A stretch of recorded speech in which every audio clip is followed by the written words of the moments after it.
Hello everybody, I'm Evan Kamikow and welcome to the season 13 premiere of The Toss-Up. Each week join myself and an expert line panel dissect the latest sports news from some of the nation's most elite college programs right here in Bloomington to the biggest stadiums and stages around the world. Stick around because we've got a great show coming up in just a moment on The Toss-Up.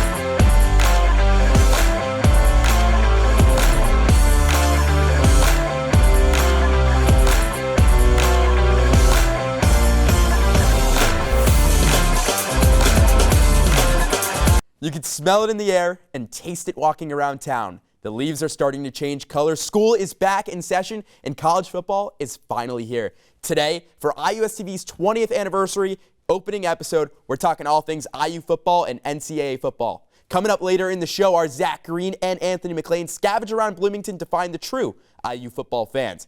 With that, let's get right into it. On our panel today is an awesome, amazing panel to open up the season. We have Riley Woodall, our IUSTV Sports beat reporter for football, Sam Condra, his partner, and Evan Gerike from the Hoosier Network. Guys, thank you so much for coming on the show today. Thank you for having us. Of course, Riley, I want to start with you. So many changes for the IU team this offseason after a probably forgettable 2021 season. What's the biggest change with the offense in 2022? I mean, you got to talk about, new offensive coordinator Walt Bell coming in from UMass. That's going to be a big thing for them. I'm interested to see how that offense melds together there. For an offense that went from 24 rushing and passing touchdowns and almost 6,000 yards of offense in 2019 to not even getting 10 passing touchdowns in 2020 or 2021, that's a big setback. There's a lot of pressure on the offense this year to improve. And so if they can do that, there would be times last year the defense would keep them in games and they just would not be able to capitalize on it. So scoring in the red zone is big for me this year with them, and then also taking advantage of defensive momentum. And Sam, we'll look at the other parts of the offense, and I want to get to Evan and the quarterback in just a second. But what about the tight end is changing? No Peyton Hendershot this year, and on top of that, your wide receiver group, brand new. Running backs too. What about those special talent groups? Yeah, I think the biggest thing to talk about is DJ Matthews, and I think he'll be huge this season. No matter who's behind center, we don't know Jack Teller or Connor Bazelak, but regardless, I think DJ Matthews is going to be key in this offense. He had an injury last season, and I think that he's going to be big, and we'll see how he recovers. He started off really good, was great on kickoff return, so I think that's going to be the biggest part of the offense and seeing how he works with whichever quarterback starts. And Evan, quarterback starting. What's that like? What's the competition there? Who's really emerging as the starter? Do we still not know? Well, we don't know. The team does. They've already announced it within the program. Everyone there knows. They're keeping it a secret from us. In my head, Condra Bazelak's got to be your starter, but I know it's a very tight battle.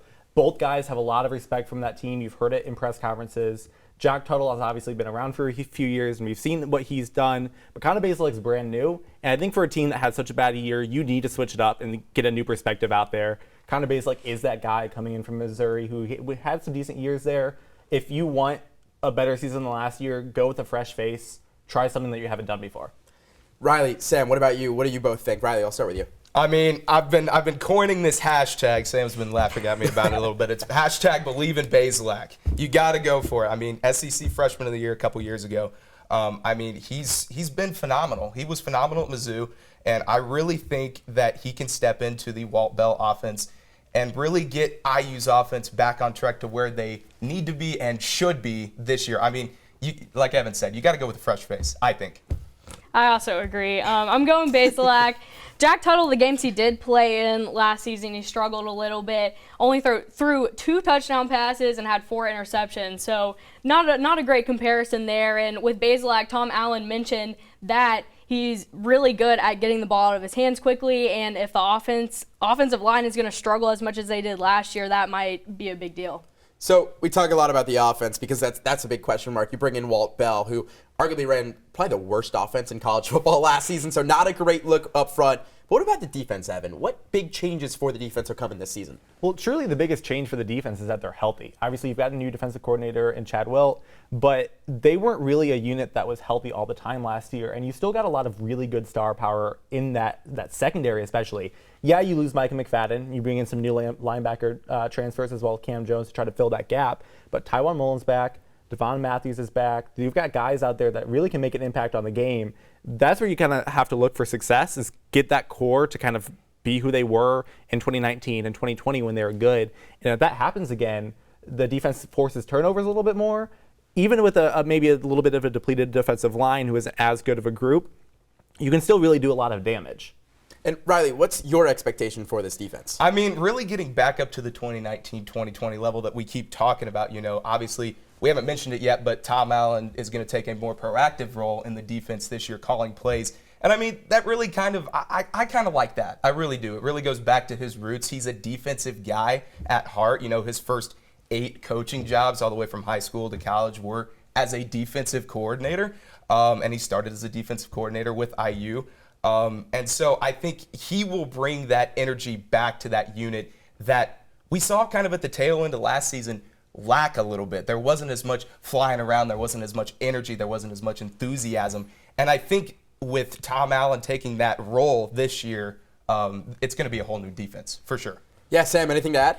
Yeah, I just think that the biggest thing from last year is that obviously injuries, and also the defense had to do a lot of work with how poor the offense performed, and a lot of times they had to be on the field most of the game, and I think that had a big effect on it and got tired out. And I think that the biggest thing will be that they are healthy, and maybe if the offense gets better, won't be on the field as much. So now we've talked about the team. Let's take a look at the schedule, because that's a big thing. They play in the Big Ten. We all know that the Big Ten is tough, especially the Big Ten East. So Evan, what's the one game you're most looking forward to right now? I'm going to say a brand new sentence: IU, Rutgers, and Piscataway. No, I really respect it. You laugh.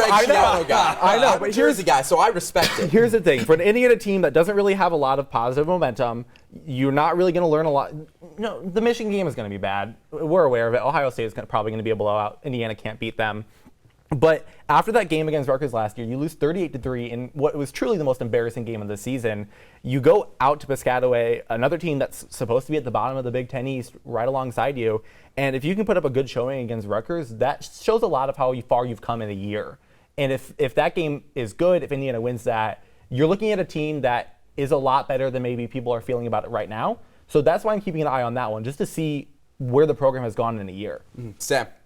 Yeah, I'm going to go Purdue. Kind of a basic answer, but as a senior, I have not got to see Indiana and Purdue play at Memorial Stadium. Got canceled when it was supposed to be in Bloomington last time. Exactly. So I think that will be very interesting to see that game. And a lot of times, Indiana and Purdue play each other when they both are playing for a bowl game. And I think that could happen this year. Both teams, I feel like, have a lot of question marks, so maybe not, but it could potentially be a matchup. And Indiana also could maybe get some revenge after kind of getting destroyed last year.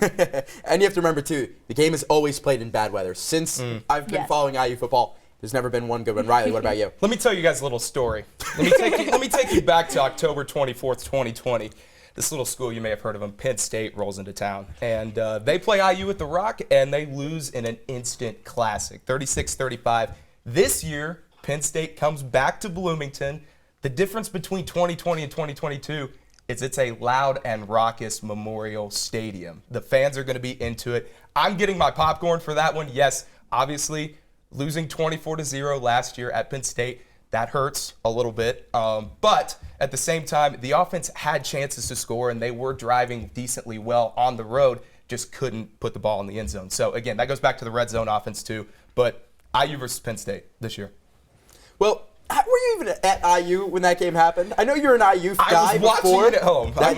So was everyone else. We were all watching it at home. I was like 30 feet away. I lived at Evolve, and I just remember, like, Penix dives, and they called a touchdown. Was it a touchdown? I don't know. I had a lot of debates with a friend from Penn State about that over the summer. But what I do know is the amount of times the cops pulled up to Memorial Stadium right after was really funny. The last thing before we get into our next and final question, I'll go really quickly. Maryland, that's a team that's supposedly on the rise. You have Taulia Tagovailoa as their quarterback, somebody that's getting highly touted by a lot of scouts. So, and it's an interesting theme for that game. Indiana beat them 2 years ago. Now you come last year. I believe they lost to them as well. But 3 points. It was a close close it was game. a close game as well. one. Yeah. So now you have that's 2 games, Rutgers and Maryland, that I think that we all laugh about. But at the end of the day, if you want to get back to the basics of the Big Ten, you got to beat those 2 teams and to be back in that threshold with the Penn States, with the Michigans, with the Ohio States. So let's talk about conference play. How far do you think Indiana will go? What do you think they'll do in conference play, Riley? So I've come to realize that you can either be a realist or you can be a Ted Lasso. And I consider myself to be quite the optimist. So I'm saying we're 7-2. 7-2. And, yeah, go ahead. Okay. Sorry, go. No, you're I good. mean, I don't really know record-wise, but I would put us about 6th in the Big Ten East. Big Ten West opponents, I think we play. I think for the most part we'll beat those. I do have us losing to Nebraska, but I think just being in the Big Ten East, you know, it's rough. We talk about it all the time. Just the conference alignment doesn't really seem that fair. If we're being honest, this is the team that's probably maybe at the ceiling of 4 and 5 team in the conference, which is not bad. That would put you in line for a bowl game. I'm saying 3 wins. I think coming out against Illinois this weekend, they've got a chance to kind of surprise with nobody knowing what's going on.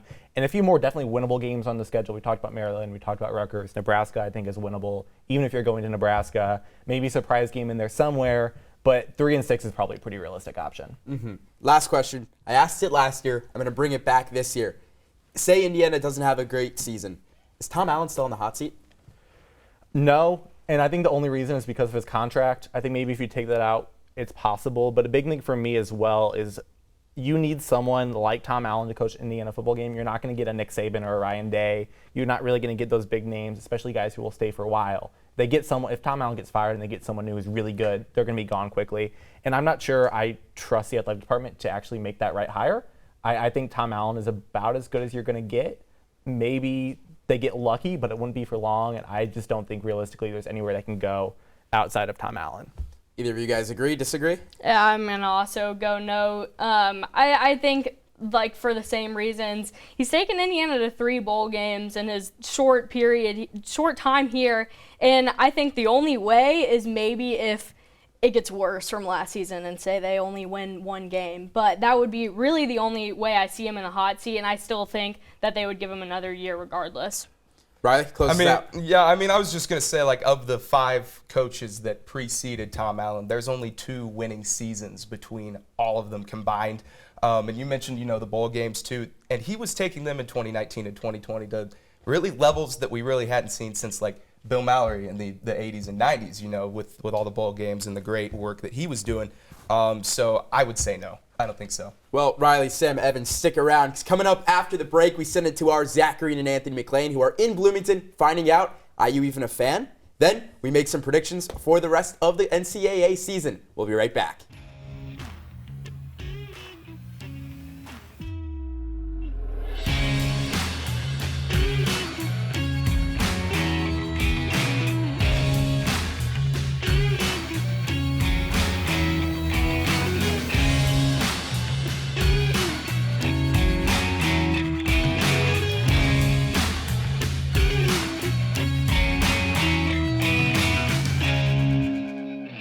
Welcome back. Now we send it to Zachary and Anthony McLean in the streets of Bloomington. Zach, what do you got for us? Oh, hey there. Welcome back. Season 2, underway. We got Illinois coming to town this weekend. Big football game, especially for this program, which might be Big Ten champs. I don't know. We'll have to find out. We also got some big news. I think Mark Cuban's singing the national anthem. They're going to serve some corn. Might be some undercover officers. So let's go find out, see what people have to say.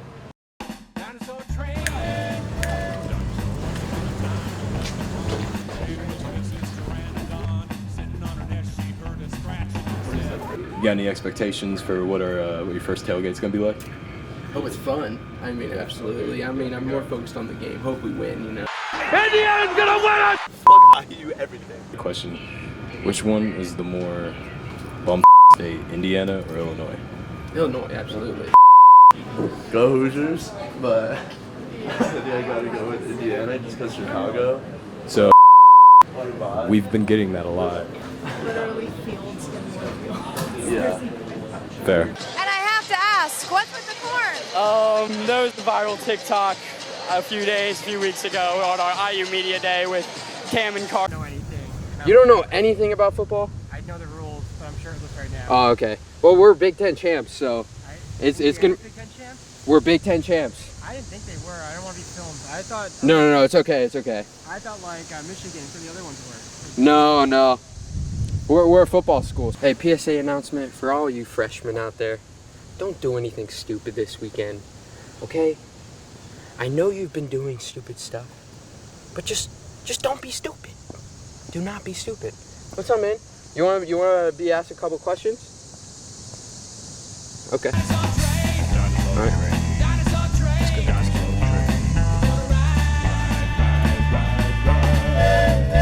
Thanks, guys. It's time to make some predictions. We're back on the panel. Riley Woodall, Samantha Condra, and Evan Gerike.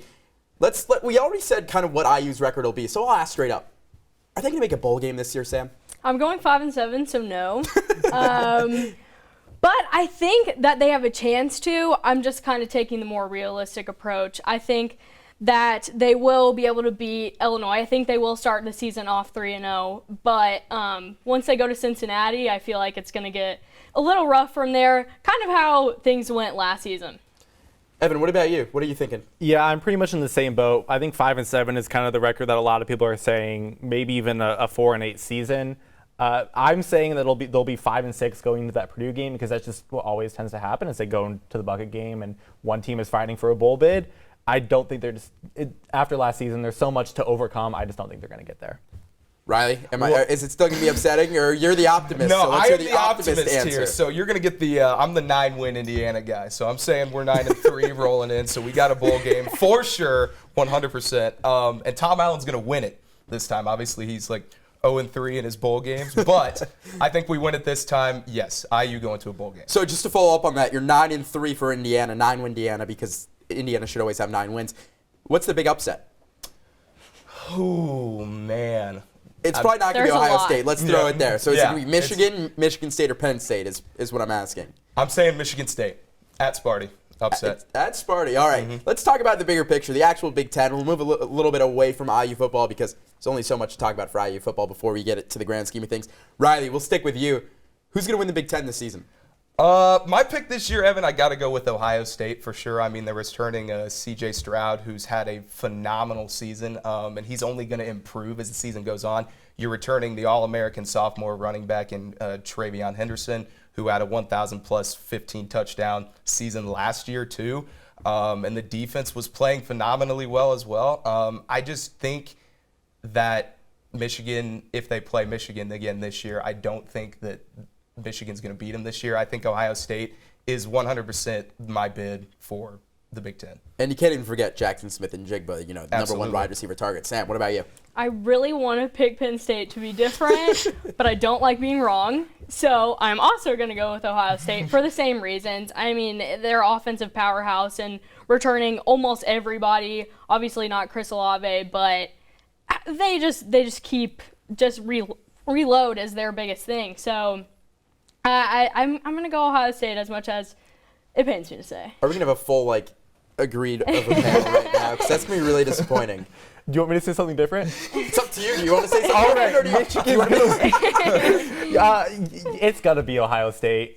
There's a very small chance that it's not, but Ohio State's just so good, and they're kind of coming out with their revenge year this year, and they're probably going to beat up on Michigan, and they're just so good. And I can keep going about how many different ways that Ohio State is just, it has to be the favorite this year, but what other option can you really choose? Well, we can keep going when we talk about the college football playoff in a second. Yeah. I'll say this. A friend of mine, he's a big Michigan fan, and said to me something very interesting about Michigan. If it's Caden McNamara, who's the starting quarterback after week 3, they can only win the Big Ten. But if it's J.J. McCarthy, they can win the whole thing. I thought that was something really interesting. Granted, huge Michigan fan, so you have to keep that in mind. Shout out to Steve. But I'd agree, too. It's just so tough to pick Michigan. There's so many question marks, too. Can't sleep on Wisconsin.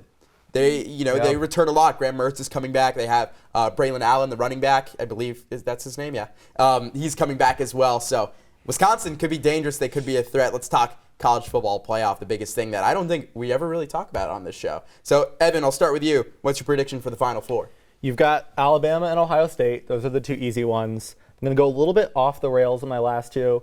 Oklahoma and Utah. I know Utah is the one that is kind of being thrown around. It's a team that, if they can kind of stay afloat in the Pac-12, and by stay afloat I mean go undefeated, knock off Oregon and USC, they have a really good shot, especially going to Florida week 1.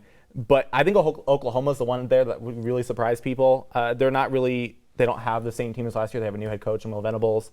But I think that's a team that's a little bit underrated, and the Big 12 is not going to be as strong as maybe some other conferences. I know Oklahoma State's a team that a lot of people are favoring. I just don't think they're going to be as good as people expect. So I think Oklahoma can really come out with a strong schedule and kind of pull off something that no one else is really thinking about and make it to that Final Four. Samantha? Yeah, I'm also the easy ones, Ohio State, Alabama. Those are the shoo-ins. It's Yes, like not exactly, fair at this exactly. point. Number 3, I'm going to pick Clemson. I think it's interesting because I think the ACC is going to be as weak as it was last season, but I think that Clemson is going to be better. So I think that they have DJ coming back as quarterback, and he struggled with injuries last season. I think he's going to be a lot better this season for them. And then number 4, I'm also going Utah, just because it's really interesting, and I want to see a rematch of the Rose Bowl last season. And that Rose Bowl game was just great. I'd ask you to try to pronounce DJ's last name, Yeah, but I don't think you want to do try. Yeah, that's a really tough one. Riley, what about you besides the two shoe-ins? Besides the two shoe-ins. My number 3, I'm going to go Georgia, reigning champs from last year. They had the number 1 defense ending the season last year. My number 4 might ruffle a little bit of feathers, but I'm going to go Notre Dame. And the reason being, Saying that on an Indiana panel, man. That's something for you right there. But Notre Dame, Marcus Freeman coming in as the new head coach, and the first game of his coaching career started off really, really hot, had a great first half game plan, and then just it kind of fell apart from there, and they obviously lost to Oklahoma State. But I think with the offseason and the work that he's put in the summer with the team and everything like that into training, I think that that they will be fine and they will get a lot of wins and be in. Mm-hmm. Well, I'll give mine because nobody else really cares about it, but it's my show, so I can do what I want. Give me Ohio State, obvious. I'm going to go Georgia. I don't think Bama makes it this season. I know that's crazy. Call me crazy. Fine. Utah and NC State. I feel like that would be a really interesting four. Yeah. Wild card 2, USC. Caleb Williams goes over there. Lincoln Riley's over there. I'm not saying it's going to happen, and if any Pac-12 team's going to make it, it's Utah or, obviously Alabama. Just slip them in. But I think that'd be really fun and be interesting. I love to get love seeing teams that aren't there come back and, make a statement in the college football playoff. All right, national final prediction. Samantha. I really want to go Clemson, Utah here, but again, I still don't understand the hype for Clemson. I don't know. I wanted to pick a different team. I knew like Pitt. Yeah, I know. I don't know. I have a lot of confidence in DJ, and he better not prove me wrong. But probably did last year. But anyway, with Ohio State, we talked about the shoo-ins. Ohio State, Alabama. I'm gonna put Ohio State on top. I don't know, I feel like it's going to be a really close game. It's going to be kind of a 50-50 thing. I think they're very similar, and it's kind of be whichever defense holds up the best. And that is? Ohio State. Ohio State. Riley. I'm going to have to go with Ohio State and Alabama. I know it's the shoe-in answer, but I think from the way I see it right now, these are the two top teams in college football headed into the season. A lot can change from now to, January, but I think those two definitely will be in the championship, and I will go Ohio State over Alabama. I'll jump in quickly because I want to end with Evan. I'll go Georgia, Ohio State. Ohio State wins. C.J. Stroud has a monster game, and everyone in Big Ten countries pissed that Ohio State won again. Evan, take us home. I'll be boring with the national championship answer. It's going to be Alabama over Ohio State. I just think the way the college football playoff works, you've got two teams that are really good at the beginning of the season, and it's just always going to be those two. But I'm going to go off the rails a little bit here. Please. Your Heisman will be Will Anderson at Alabama. The first defensive player to win a Heisman. You saw Aiden Hutchinson come close last year. This is a guy who's – a lot of people thought Will Anderson was better than Hutchinson, and now he has a year to be even better. I know C.J. Stroud is going to be – and Bryce Young are going to be two guys most people are watching, but that's going to be my out there prediction, since I'm being boring with the playoff, is that Will Anderson's going to win the Heisman. Hey, I love the outside predictions. Other than that, I mean, Anthony Richardson in Florida could win. Will Levis, Kentucky. You never know. Crazier things have happened. Riley, Sam, Evan, thank you so much for joining. And that's going to do it for the show this week. Be sure to continue the discussion and follow us on Instagram and on Twitter at IUSTV Sports. With that, there's one thing left to do, so toss it up. Nothing's coming down anyway. Find out if we'll catch it, and we'll see you next week. This is The Toss Up.